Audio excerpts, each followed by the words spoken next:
अब जाने गुणों के पति गणपति की खूबियाँ क्या हैं। छोटी आंखें, लंबी सूंड, बड़े बड़े कान, चूहे की सवारी, मोटा पेट। क्या आप जानते हैं इन सब का सही अर्थ क्या है? नहीं ना?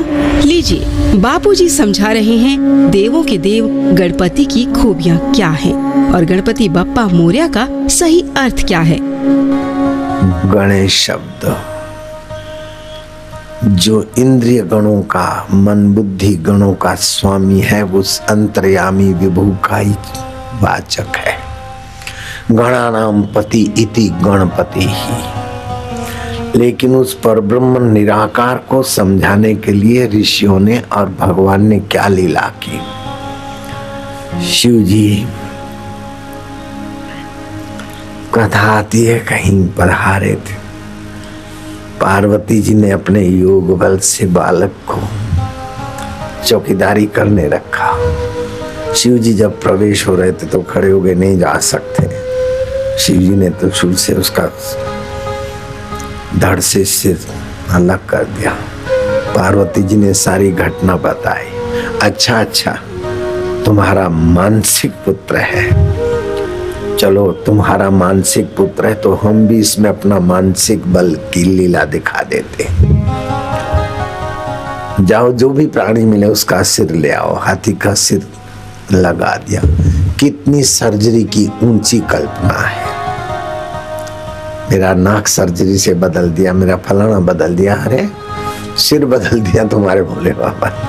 कैसी सर्जरी है। और फिर इस सर्जरी से लोगों को कितना समझने को मिला। गणेश जी के कान बड़े सुपड़े जैसे, अर्थात जो कुटुंब का बड़ा हो, समाज का बड़ा हो, अगवा हो, अथवा चैनल का अगवा हो, अथवा आश्रम का अगवा हो, उसको बड़ी खबरदारी, बड़ी खबरें होनी चाहिए। सुपड़े में धान, अनाज, छंदन, कंकड़ पत्थर निकल जाते हैं, असार निकल जाता है, सार रह जाता है।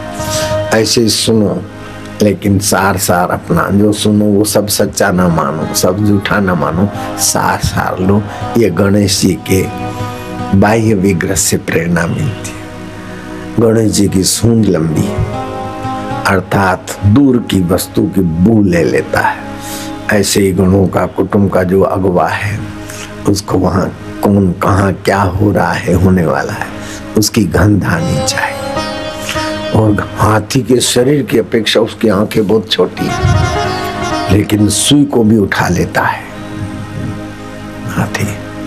ऐसे ही पैनी दृष्टि वाला होना चाहिए समाज का आगेवान, कुटुंब का आगेवान सूक्ष्म दृष्टि वाला होना चाहिए कि इसको अभी कहने से क्या होगा और थोड़ी देर के बाद कहने से क्या होगा। तोल मोल के बोले, तोल मोल के निर्णय करें। और सवारी क्या है, चूहा। इतने बड़े गणपति और चूहे पे कैसे जाते होंगे, ये प्रतीक समझाने के लिए। छोटे से छोटे आदमी को भी अपने सेवा में रखो। बड़ा आदमी तो खबरदारी नहीं लाएगा, लेकिन चूहा किसी के घर में घुस जाएगा। ऐसे छोटे से छोटे आदमी से कोई न कोई खबरदारी लेकर आप अपना संदेश, अपना सिद्धांत उसके द्वारा पहुंचाओ। ऐसा नहीं कि चूहे पे गणपति बैठते हैं और घर घर जाते हैं। ये संकेत है आध्यात्मिक जगत में प्रवेश पाने का। मोरिया बाबा ने गणेश जी का चिंतन किया और गणेश जी का अनुष्ठान किया और गणपति जी प्रकट हो गए। तब से महाराष्ट्र में चल पड़ा गणपति दादा मोरिया, लाडू लाओ लौखरिया। समर्थ रामदास, मोरिया बाबा और तुकाराम बाबा नाम संकीर्तन का संपन्न हो रहा था कार्यक्रम। उस भक्त ने कहा कि आप तीनों संतों के देवता प्रकट हुए तो उनको आवाहन क्यों। तो समर्थ ने सीताराम को आवाहन किया, तुकाराम ने रूकोबा विठल का आवाहन किया और मोरिया बाबा ने गणेश जी को बुलाकर 2000 भक्तों के बीच तीनों देवों को भोजन कराया। ये सुप्रसिद्ध बात है घटना।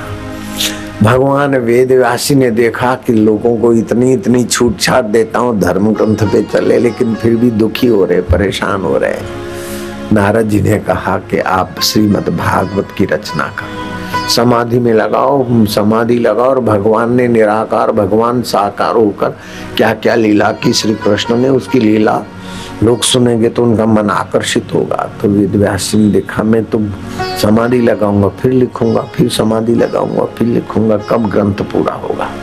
गणपति जी महाराज का आह्वान किया। गणपति जी को कहा कि महाराज लोक मांगल्य में तो आप प्रसन्न होते हैं, मैं श्रीमद् भागवत भगवान की युग युगांतरों की लीलाओं देखूंगा, मैं बोलता जाऊंगा श्लोक, आप लिखते जाओगे। गणपति जी ने कहा हाँ, इस सेवा कार्य में मैं तुम्हारा साथी हूं। वेद व्यास जी बोलते जाएं और गणेश जी महाराज धड़ धड़ धड़ धड़ लिखते जाएं।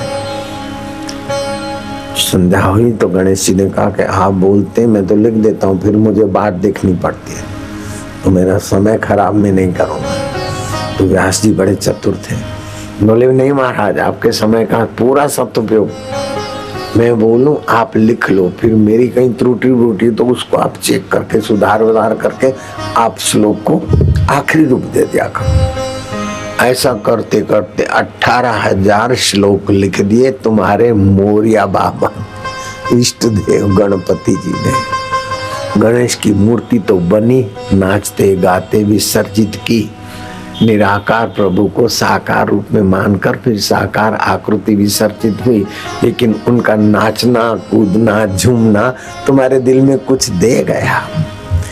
रॉक और पॉप म्यूजिक से जो नाचते कूदते हैं उनको भी कुछ दे जाता है, सेक्सुअल आकर्षण, चिड़चिड़ा स्वभाव, जीवनी शक्ति का ह्रास। लेकिन गजानंद के निमित्त जो नाचे गाए झूमे होंगे वो भी उत्सव तुम्हें दे जाता है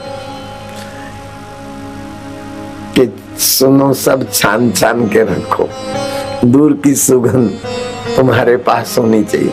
छोटे से छोटे आदमी का भी उपयोग करके अपना देवी कार्य करो।